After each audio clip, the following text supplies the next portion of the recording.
What if I told you the most legendary lawman of the Old West was a black man, once enslaved, who went on to arrest thousands of outlaws, walked alone into death-trap towns, and once arrested his own son to uphold the law? This is the true life of Bass Reeves. Bass Reeves was born into a world that did not see him as a full man. He was born in 1838 in the hills of Arkansas. His name was Bass. His last name came from the family who owned him. As a child, he learned to read the land, not books. He learned to read weather and tracks. He learned to listen. The house where he lived was small. Cotton fields spread like a sea. The days were long and hard. He rose before sun. He ate quickly. He slept in a hut with others. The masters gave rules. The rules shaped every movement of the day. Even as a boy, Bass watched the faces of those who held power. He saw fear in their voices when storms came or when slaves tried to run. He also saw the quiet strength of those who stayed. Bass learned both. He learned to watch, to wait, and to act when the moment came. He had a mind that followed tracks. If a fox crossed the yard, he could point to the prints and tell where it went. If a rider passed at night, Bass could say which way the horse had gone by the sound. These skills grew from need. They became parts of Bass that no one could take. When he was a young man, the world changed. The Civil War rolled through Arkansas like a thunderstorm. Men with uniforms came and went. Homes were burned. Lives turned on the sharp edge of a blade. During the war, Bass slipped away into the dark. He walked into the thick woods and wide lands of Indian Territory. He left the fields and the small house. He chose to try the wide world. In Indian Territory, Bass did not find peace at once. The land was full of people with new ways. He met the Cherokee, the Choctaw, and the Creek. He listened to their words. He watched their ways. They spoke different tongues. Bass learned to live with them. He learned to track like a hunter. He learned how to move without noise. He learned to read the shapes of birds and the bends of rivers. He learned to make fire and shelter from simple things. He learned to trust people whose skin and names were different. Those years in the woods changed Bass from a boy who only knew fields to a man who knew the land. He grew careful and quick.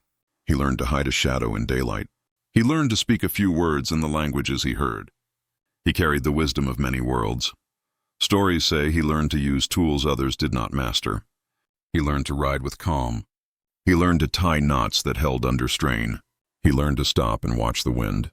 These were skills for survival and for justice. Even alone, Bass kept a strong heart.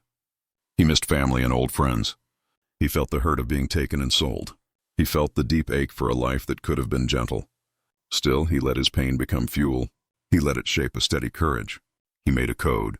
He would act by rules he set for himself. In long nights under the stars, Bass sat by small fires.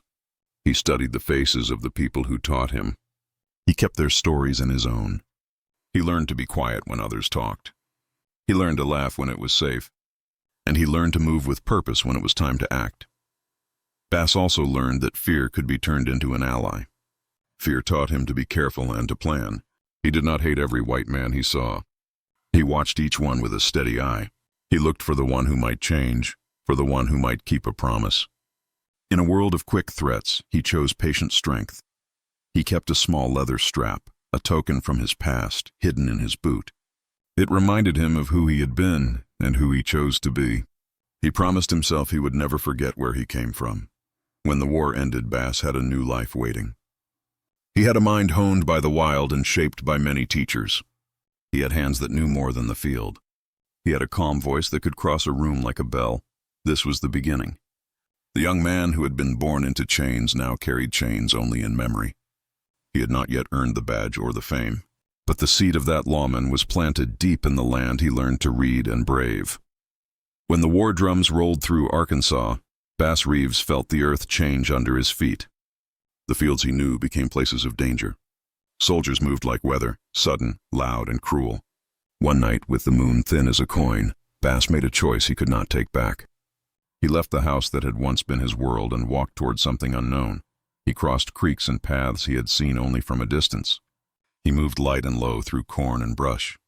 The first days were full of small fears, a snapping twig, the hiss of wind, the hunger that grew in his belly. But he kept going. Each step taught him more than any word could. He learned to read the land not as a field for work, but as a map for survival. Indian territory was vast and wild. Trees grew thick and rivers ran wide. People there spoke in tongues Bass had not heard before. They wore clothes cut in new ways and used tools he had not seen. At first the land felt like a stranger's face, hard to read and hard to trust. But Bass had a skill that had always kept him alive, a patient eye. He watched the people from a careful distance. He saw how they moved in silence when hunting. He watched how they listened to the low calls of certain birds. He watched how they read the weather by the color of the clouds. These lessons were not taught with strict rules. They were learned slowly, by copying hands and by walking at the same pace. Soon, some of the men and women of the Cherokee, Choctaw, and Creek saw something in Bass. They noticed how he could sit like a stone while people spoke. They noticed how his eyes followed a rabbit's trail without blinking. They began to speak to him in small ways. A woman shared a bowl of corn. A hunter showed him how to set a silent trap. Little gifts built a quiet trust. Bass learned the languages of the land not from books, but from lips and fires. He listened at dawn when people named the rivers. He repeated words until they fit his tongue. He learned to say the names of trees and animals and winds. Language opened doors. It turned strangers into helpers. It gave him the chance to ask for shelter and borrowed tools. Learning to move like the land moved was harder than learning words. At first he made mistakes. He stepped where dry leaves broke with a noise. He left prints where the ground would tell tales. But with time, his feet grew lighter. He learned to walk like the deer, soft and slow. He learned how to use the wind to hide the scent of his passage. He learned to sleep with one ear open and to rise before the light touched his face. He practiced tracking until it stopped being a trick and became a feeling. A broken twig, the bent grass, the scatter of small stones. Each was a letter in a language he now read. He could tell the weight of a man by the depth of his step. He could tell if a horse had galloped or walked. He could find a path that most would miss. These were not proud lessons. They were quiet, necessary skills that kept him alive. Bass also learned how to carry no burden on his face. In towns, he became a part-time laborer, fixing fences, tending horses, doing work that earned small coins and fewer questions. He made friends who would not ask about the past. He kept his stories close like seeds in a pocket. He learned when to speak and when to hold silence. Silence became a tool as strong as any knife. He learned to hide his anger and let patience grow in its place. The hurt of slavery did not vanish. It lived inside him like a steady ember. But he did not blow it into flame for every slight. Instead, he saved it for moments that truly mattered. That restraint would become one of his greatest strengths. There were nights that tested him. Storms came and tore small camps apart. Strangers came with hard eyes and empty hands. Once, in the black of a night, Bass walked into a small clearing and found men arguing about a stolen horse. Hands rose. Voices became knives. Bass stepped back and let the wind take his breath. He did not choose to fight. He watched. He spoke only when words might turn the anger to reason. More than once, his calm kept a fight from turning bloody. In time, other men in the territory noticed his skill and his steady way of moving through danger. Hunters spoke of the man who could find a lost trail. Traders spoke of the worker who never broke his promise. The respect he earned was small at first, a nod, a shared piece of bread, but it grew. It was the slow kind of respect that cannot be bought. Bass also learned the bones of the law even before he ever wore a badge. He watched how elders settled disputes. He saw how promises were made and then kept by the seal of a handshake. He learned that honor lived in acts, not words. He learned that a man could hold others to a rule and still keep his humanity. By the time he left his life of hiding and stepped into the world of law, Bass carried many lessons. He had learned more than the shape of tracks. He had learned patience, speech, and how to stand steady when storms came. He had learned to be quiet and then loud when it mattered. He learned to be a stranger in many worlds and to move through them as if he belonged in all. These years in Indian Territory did more than teach him to survive. They made him ready for a harder life that would ask for courage every day. They gave him tools of mind and body and a way of reading a person by the way their hand rested on a belt. He had learned to be both hunter and judge in his own small way. And when he finally walked back into the towns with a new purpose, those years would stand behind him like sure feet on a path he had chosen. Bass standing at the edge of a small town, watching the road that promised trouble and change. He was no longer simply a runaway. He had become someone who could follow a trail into danger and come back with justice in his hands. When the war ended and the dust settled, Bass Reeves walked into a different world. He carried his quiet ways and the lessons of the woods. He also carried a steady strength that drew the eye of men who saw trouble and wanted it fixed. One day that steady strength met a badge. The call came in small steps, not like a trumpet. A U.S. Marshal passing through the territory heard the stories. He heard of a strong, careful man who knew the land and who could move without being seen. He heard of a man who could speak enough languages to make a camp feel safe and who kept his calm where others broke. The Marshal sought Bass out like one hunts for a steady horse, not loud, just necessary. Bass did not crave a badge. He had watched men chase titles only to find emptiness behind them. But a badge is not only honor. A badge is a tool. It gives a man a place to stand when law means little in a wild place. The offer was simple: wear the badge, ride the trails, bring in men who had broken the law. Bass thought on it like he thought on any choice. He listened, counted risks, and set his face. He became a deputy U.S. Marshal around 1875. The land he would serve was called Indian Territory. It had no real police and many ways for danger to hide. Towns were small lines of wood and dirt. Outlaws used the long grass and the river bends to vanish. The Marshal's office in Fort Smith was far away. Judges spoke with hard voices. In many places, a lawman had to be both judge and finder and brave heart all at once. Bass rode into that work with the same quiet he used in the woods. He took the badge like he took an old tool, carefully, without show. The first days were tests. He rode along trails with men who did not trust him. He held a paper with names and faces he would never forget. He met sheriffs who were rude and townsfolk who watched his black face with suspicion. Yet he rode with no anger, only a clear purpose. The job was rough. He learned the law by living it. Papers and courtrooms were not always kind to a man who had not read many books. But Bass had a memory like a strong net. He could listen to names and faces and remember the shape of a story. If a warrant was read to him, he repeated the words until they lived inside him. He knew not by ink but by the sound and the need. He learned how to move in a new way. The badge made him known to some and hidden to others. When danger walked in a town, people looked for the badge. Still, Bass knew how to walk without being seen when the work asked for it. He could enter a saloon with a smile and leave with a cough that hid the sound of shackles. He could sit with men who told lies and keep his face kind until the right hour. Every arrest was a lesson in patience. He once tracked a gang through scrub and river for days, following small signs others missed. A bent blade of grass, a smear of ash, a boot print half hidden by mud. He moved slowly so the suspects could not hear the wind change. At night he slept with one eye open, listening for the small tell of a loaded tongue. When he met them, he spoke in a voice that held no fury, only the slow gravity of a man who will not be moved. The territory was brutal. Reeves rode through storms and heat. He faced men with hard faces and quick guns. Sometimes he walked into surprise, a camp with knives under blankets, a barn with men ready to run. More than once his life stood close to being taken, yet he rarely carried a wound. Some said he was lucky. Others said he was careful to the point of art. He used what others could not. He spoke the tongues of the people who lived in the territory. That skill opened doors. He could ask a question and learn whether a story was true. He could step into a village and speak a few words that made elders lower their eyes and hand over what they had learned. He could change his look, a coat here, a hat there, and be a trader, a farmer, or a tired traveler. The disguise was quiet but powerful. Reeves worked with other lawmen sometimes and sometimes alone. He learned to read a man by how he stood, how he touched a pocket, how his eyes met the light. He learned how to make men think they had chosen to speak. In one moment, a wrong had the chance to fix itself.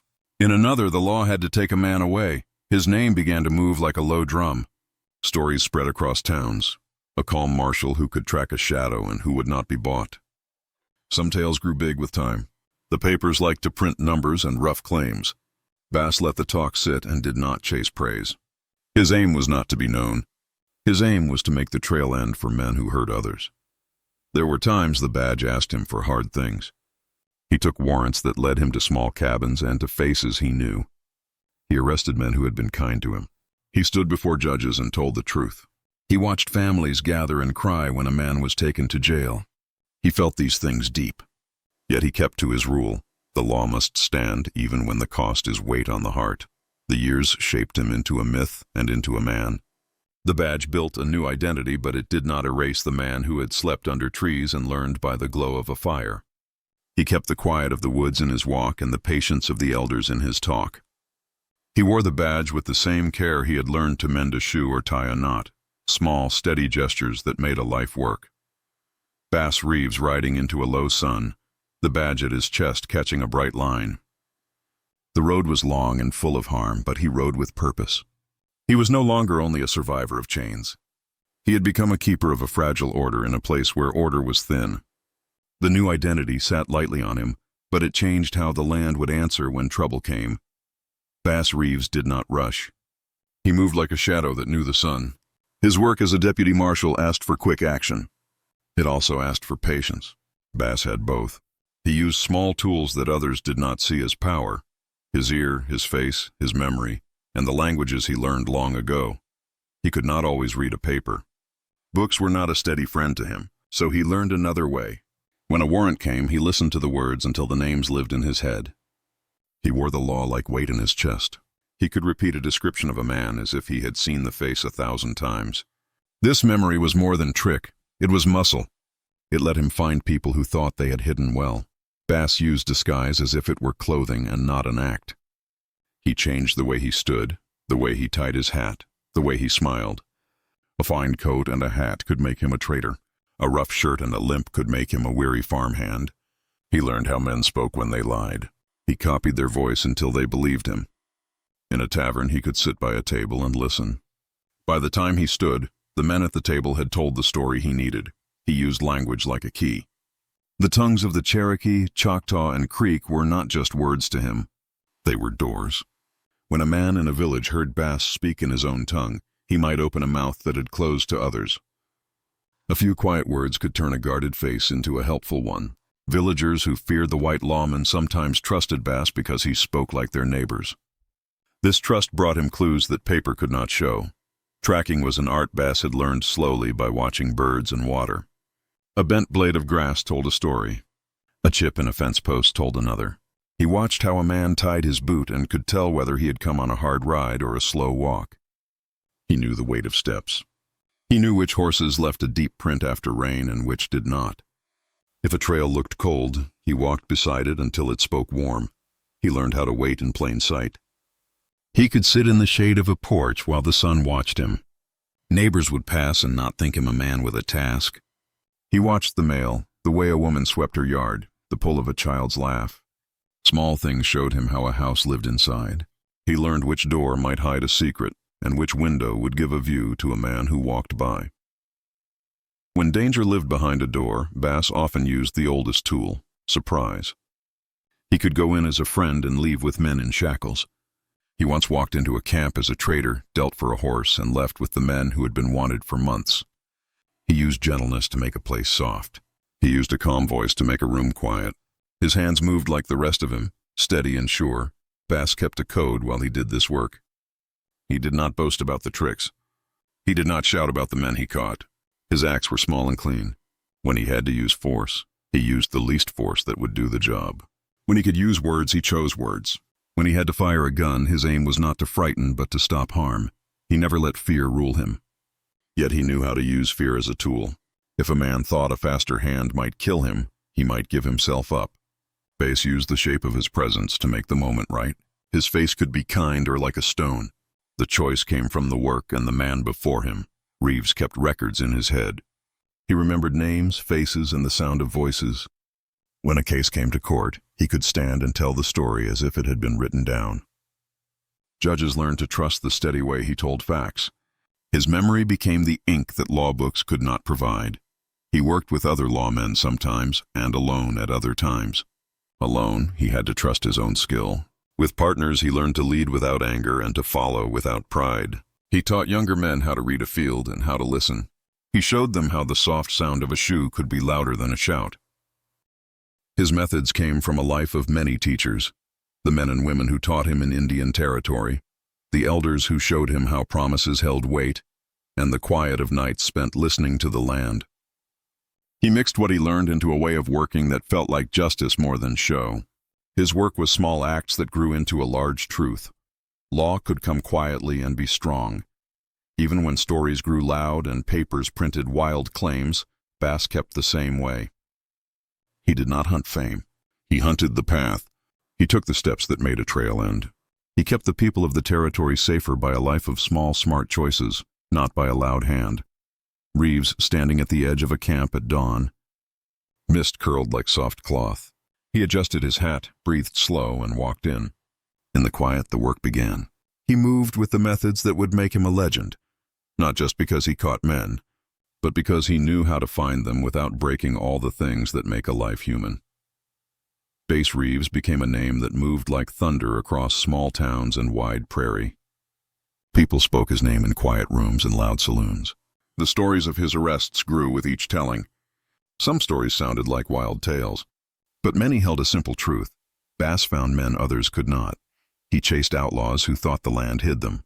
He followed thin trails that led like a thread through brush and river. He read the world the way other men read a letter. A bent twig was a sentence. A broken leaf was a paragraph. These small marks told him where a man had been and where he might go next. One time he followed a band of men for days. The ground had seen rain and the trail had nearly gone cold. Other trackers gave up and went home. Bass stayed. He walked beside the path until the dirt spoke again. At dawn he found their camp, asleep with the fire burnt to ash. He stepped in as if he had always been a part of that place. He spoke softly, and the men did not leap for guns.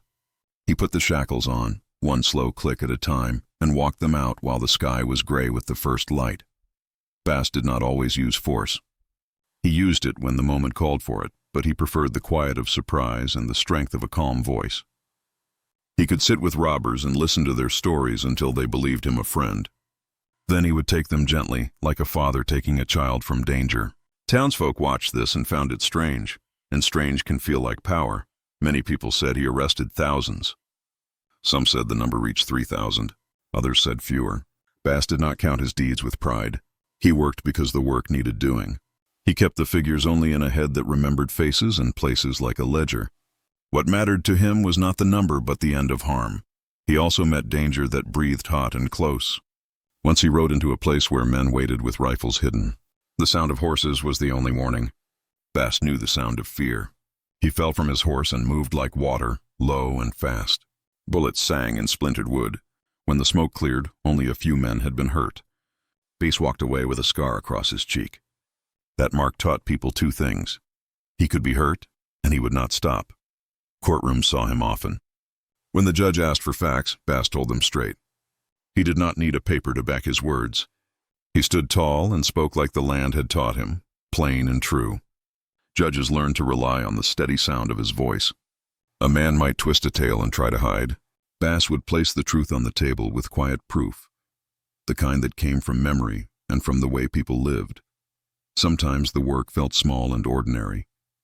He arrested a thief who stole a mule and gave the mule back to a crying boy. He led a group of men to a cabin where a father was hiding from debts. He made sure the law did not cruelly break a family when a gentle word could keep a home whole. These small acts built trust in places where trust was thin. But sometimes the law asked for the heaviest of things. He entered houses where faces he knew looked up in fear. He took men who had names on a warrant and who had wives and children. After the man left in chains, a room would hold a sound like a door closing on sunlight. Bass felt that sound in his bones. He knew a life taken from a home was paid for by a long tax of sorrow. He learned to carry that sorrow like a coat in winter, heavy, useful, hard to fold away. Towns told 1,000 small stories of him. Children would point and whisper when he rode through. Neighbors would trade a nod and a space on the porch. His quiet became a kind of law itself. When Bass Reeves walked, the day felt safer. When he left, the towns kept a longer watch. Bass riding under a burning sky, a band of prisoners behind him. The road shone with heat. The work had a cost on his face and in his sleep. Still he rode on. Ahead waited a harder test, one that would touch his heart closer than any jail ever could. Bass Reeves had carried many burdens on the trail, but none would weigh on him like the warrant that named his own blood. For years he had kept a rule close to his heart. The law must be served. He had learned this in quiet ways, by listening, by watching, by holding steady when others rushed. Yet no book taught how a man should answer when the law spoke the name of the one he loved. The news came like a winter wind. A crime had been done, something fierce enough that people whispered in doorways and shut their windows against the sound. Names moved from mouth to mouth. When Bass heard the name that matched his son, his world narrowed to a single line of thought. He did not shout. He did not strike the table. He packed what he needed and left as he always had, quietly, with purpose. He rode with a hard calm. The journey was long, and his mind held two scenes at once, the boy who had learned to tie knots by his side, and the man the court had named. He thought of the small hands that once played with leather thongs and the bright face from long-ago summers. He thought of the faces of those who had been hurt. He thought how the law reached both the guilty and the innocent, and how truth lived somewhere between. When Bass reached the place where men said his son might be, the air felt thicker. Neighbors watched from porches. Mothers drew curtains. Bass dismounted and walked the ground he knew how to read. He found tracks and a door left half open. He listened to voices that once sounded like his own child's laugh. He waited for the moment when a man might step into the light. The arrest did not come like a shout. It came like a slow closing of a hand. Bass stood in the doorway and saw the man who was his son. For a breath, the world stopped. The son looked up with a face full of fear and surprise. Bass felt the pull of a father's heart like a physical thing, sharp and heavy. He stepped forward with the badge on his chest and the law in his hand. He spoke the words he had spoken many times, but this time the sound was different. His voice trembled without breaking. He read the warrant with the same care he had read every paper, plain, steady, true. He placed the cuffs, metal that caught the light, around his son's wrists. The click was small and absolute. It echoed in the room and in Bass's memory. The son did not struggle much. He knew the man before him. He had seen that quiet face at the fireside and the steady hands that mended things. Now those hands closed the space between duty and blood. Neighbors watched in a hush. Some turned away or pulled children close. They saw a scene that had not fit their small world. A father who would not break the law even when it dug into his own family. They heard the soft sounds of a man asking questions in a voice that tried to hold both sorrow and reason. The son answered with the low plainness Bass had taught by example, truth or silence depending on the shape of danger. Bass led his son to the wagon and rode with measured steps. The road felt longer than it had years before. He kept his face like a shield. Inside his chest, a storm of memory and regret moved and did not break. He thought of how the child had once fallen from a fence and laughed, of the first small lie told to keep shame from a mother's eyes. He thought of the way justice must stand even when it cuts close to heart. In the courtroom, the story unfolded as court stories do. Facts laid down, witnesses called, the slow weight of law pressed into the open air. Bass told what he had seen with plain words. He did not soften truth for the sake of his own name. Judges did not always look kindly on a lawman who had family tied to the case, but they listened to the steady way Bass told the tale. The law moved in its own slow way.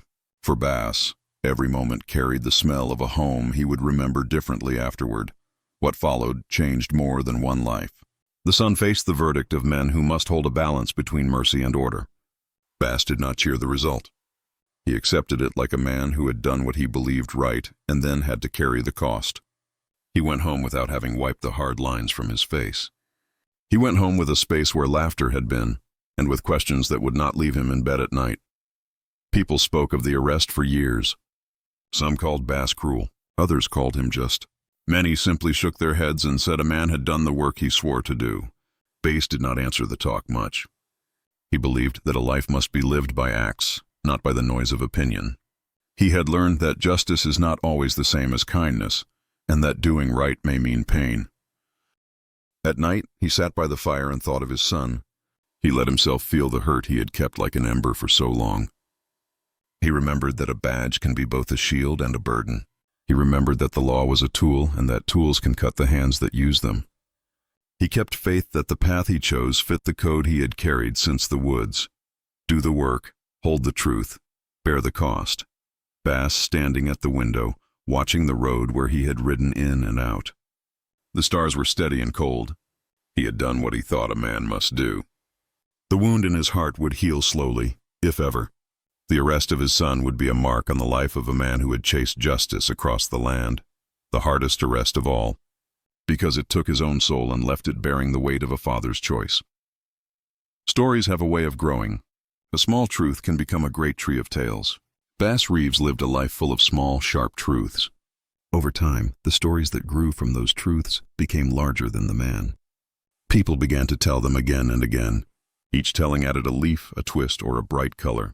Soon the border between what really happened and what people wanted to believe became hard to see. In towns, a quiet man who walked with a badge was the kind of person people liked to tell stories about. A good story makes a town feel bigger and braver. A daring arrest at dawn becomes the stuff of tavern talk. A clever trick becomes a legend by the time a child hears it. Newspapers liked big lines too. A striking headline brings eyes to a page.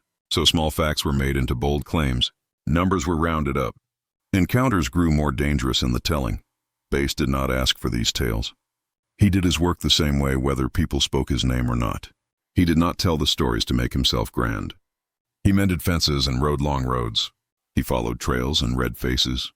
When a paper printed a loud story, he kept his face steady and went on to the next duty. The work and the talk moved on separate tracks. Historians who came later tried to pick apart the tracks. They read old papers and court notes. They walked the same land and looked for proof. Evidence can be patient or thin. Some things leave strong marks on paper, court records, letters, a judge's note. Other things live only in memory and speech. When a man has many small acts done in many places, the paper trail can be thin.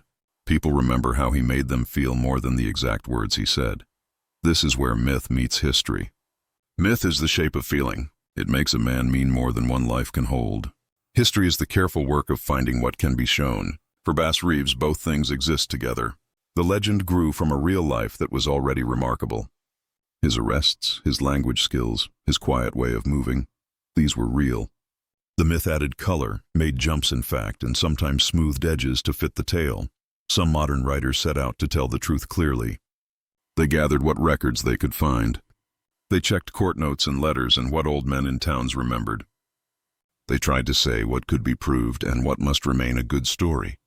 That work showed a man who was both ordinary and heroic. He was ordinary in small everyday ways. He was heroic in quiet acts that kept people safer. Many people want myths. Myths help a troubled people see a better past. A lone brave lawman standing between chaos and order is a simple, strong image. For some, Bass became that image, one who stood for justice and courage in a cruel world. For others, he was more complex, a man with grief, duty, and a private code. Both views can live at once if we are careful. The myth can inspire and the history can teach. Mistakes and stretches in stories do not always mean bad intent. People love to tell tales. They wanted children to hear about right and wrong. They wanted a name to mean something the next morning. Yet history asks us to look again. It asks for dates, for names, and for the small things that prove a claim. When history finds a thin place, it looks wider. It takes a deep breath and keeps searching. Bass's life sits between two truths. One is the story that warmed rooms and made voices rise. A great lawman who walked the territory and caught men others could not. The other is the careful record.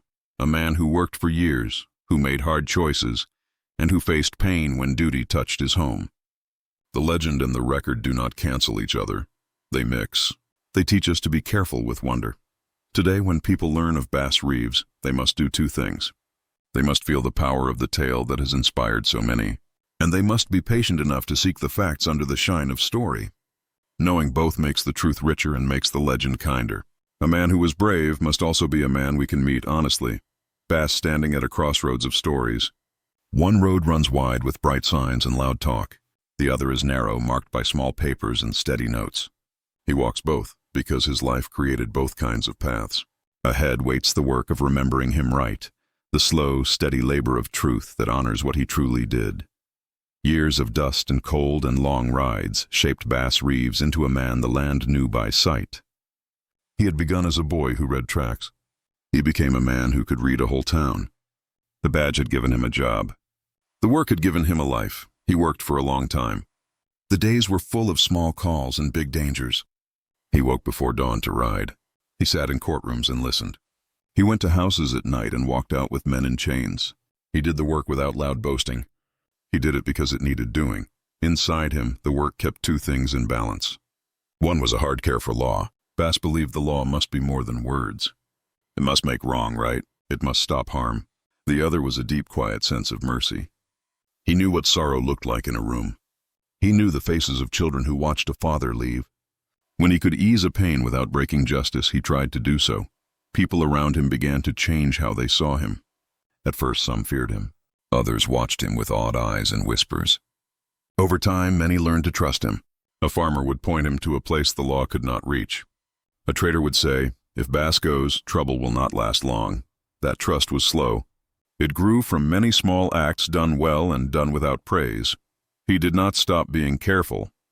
Even when towns praised him, he moved with the same care he had learned in the woods. He listened more than he spoke. He watched hands more than faces. He trusted the small signs of a place. He rode the same roads but looked with a sharper mind. The land taught him to keep a balance between strength and softness. He kept that lesson close. When he retired, people felt the change.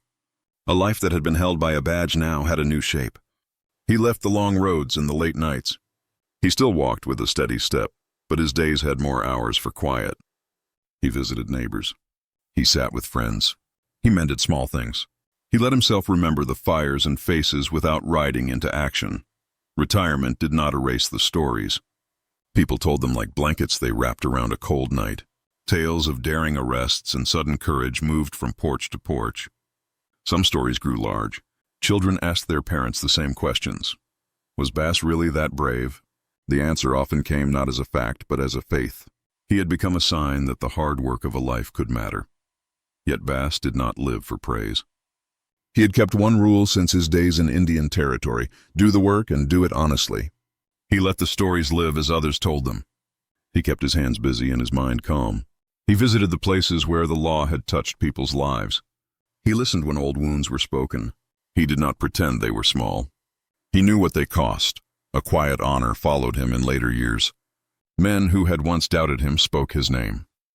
People placed small tokens at the side of his badge. A few wrote words to remember him. The small honors meant something because they came from people who had seen the weight of his work. They were not bright banners. They were steady things: a nod, a written line, a story told again. His life left a trail beyond the towns he rode. It touched how lawmen thought about their jobs. They learned that courage was not always loud. It taught them to use the soft tools Bass used: patience, memory, and the power of speaking a person's language. Younger men watched how he moved and tried to learn the same quiet ways. In his private hours, he thought of the men he had taken and the ones he had kept from harm. He thought of the son he had arrested and of the faces that had watched him at night. He held the hard moments like stones in a bag. He had learned that a man cannot drop weight he has carried by choice. He only learns to walk with it. When Bass Reeves died, people felt the absence as a long shape. The road did not speak his name the same way, but the quiet lessons he showed did not vanish. They lived in the places he had made safer. They lived in the men who tried to follow his ways. They lived in the small acts that make a town kinder: a guard who listens first, a judge who weighs mercy, a neighbor who steps forward, Bass sitting by a small window as the light goes soft. He watches a road he once rode. The years behind him are heavy with meaning. The life he lived was rough and kind at once. It held justice and sorrow, duty and deep care. Ahead lies the way people remember him: in stories, in records, and in the slow work of history. Part 9 will look at how that memory changed in the years after he left the road. Bass Reeves lived most of his life where news moved slowly. Stories rode on the backs of men, not on screens. For decades after he died, his name appeared now and then in old court papers and in the memories of towns. Few people outside a small circle knew the full shape of his life. That quiet beginning would not last. In the modern age, stories travel faster. People began to ask again, who was Bass Reeves? A new wave of books and research led the way. Scholars dug into court records and letters. They read what judges had written and what local papers had printed. One book, written by Art T. Burton, pulled much of that work together and gave readers a clear picture of Reeves' life and work. The book showed the man behind the many tales and helped start a wider interest in his real story. On screen, Bass's life found a large new audience. A television miniseries told his story in dramatic form.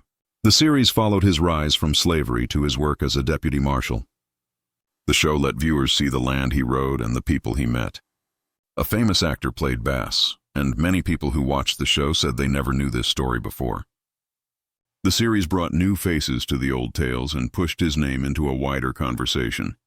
As more people learned, monuments and honors began to appear. Fort Smith and other places put up statues and memorials to mark his work. Museums built displays that showed his life in objects and in words. Some state buildings added portraits and plaques. These acts did more than decorate a hall. They changed memory. When a public place holds a portrait or a statue, the past becomes part of a town's daily sight. People notice it on the way to work, and children learn the name as part of their local story. Memory is never simple. For some, the new attention felt long overdue. Bass had done great work in his time. His life mattered then, and his story mattered now. For these people, the new books and shows were justice of a different kind. They put a forgotten hero where many eyes could see. For others, the telling raised questions. When drama meets history, choices are made about what to show and what to shape. Filmmakers and writers change scenes to hold a viewer's heart. Historians ask for care. Both work in their ways. One to make a story move, the other to make sure the facts stand. People started to talk about both the truth and the telling. The mix of myth and fact also grew in new ways. The dramatic shows pulled strong images from Reeves's life. Tense arrests, quiet rides, a calm man walking down a rough road. Those images fit the shape of myth. At the same time, historians used records to check the parts that could be checked. Where paper existed, they placed it with care. Where paper was thin, they noted the limits of what could be proved.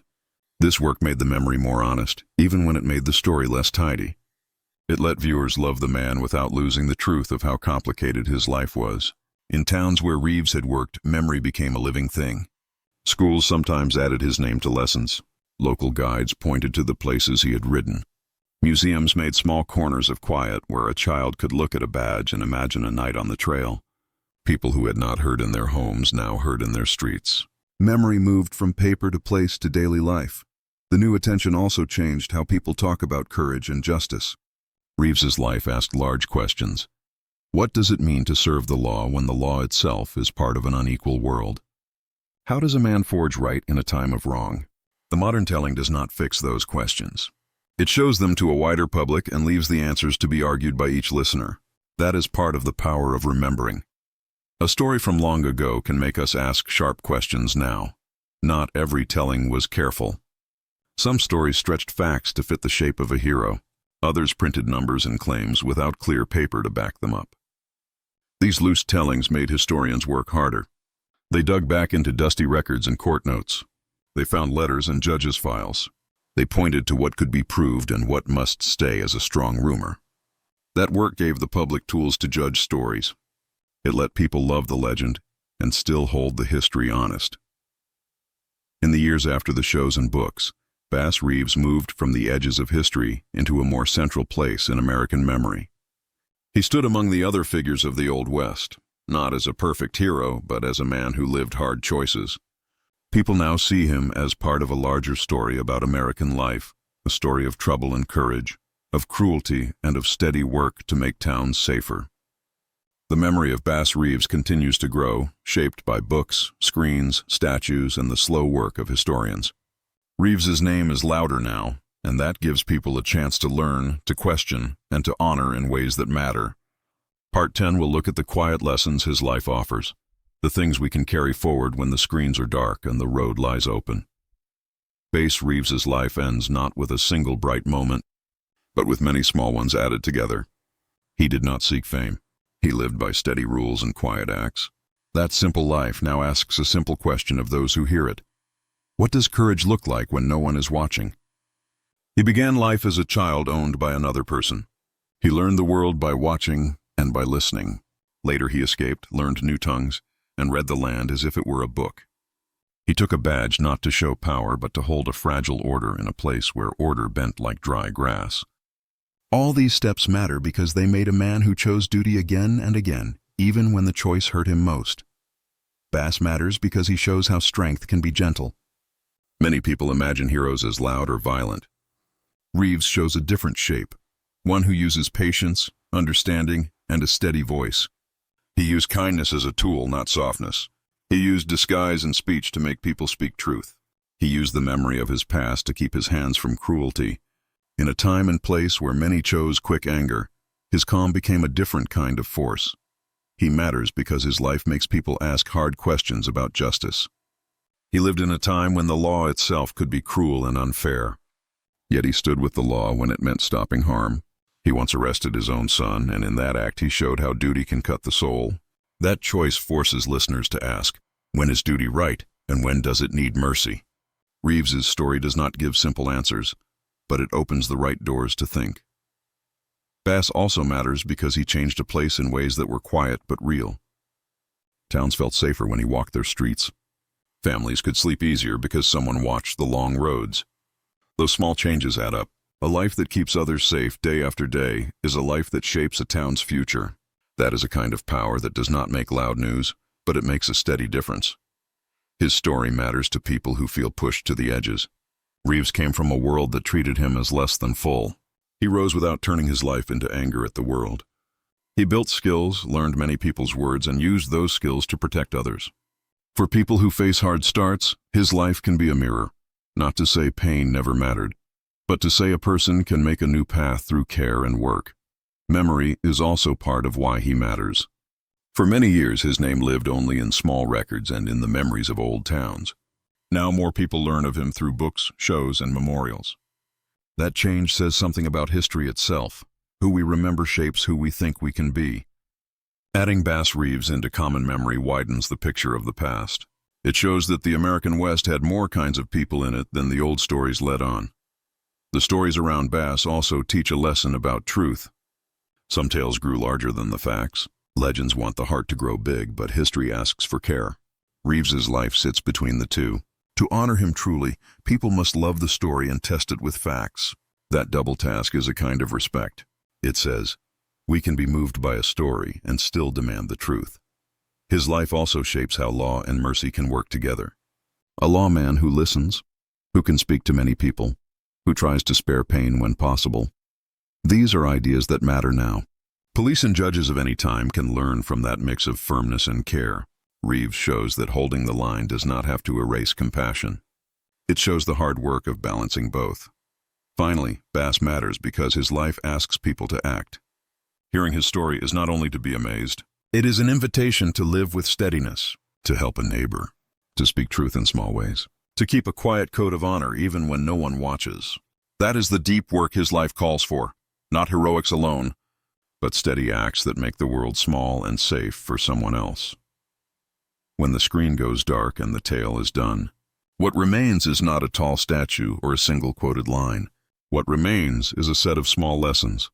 Learn the land, listen to people, hold mercy close, act by clear rules, and carry the weight of hard choices. Bass Reeves's life was not simple, but the lessons he left are plain. They are the kind of rules a voiceover can give to any listener who wants to be braver in small ways. So his story matters because it is both mirror and tool. It reflects a past that was rough and full of wrongs. It gives tools for facing wrongs in a world that still needs steady people. Bass Reeves did not ask to be perfect. He asked only to do his work honestly. That humble choice is why, more than 100 years later, many still listen when his name is spoken.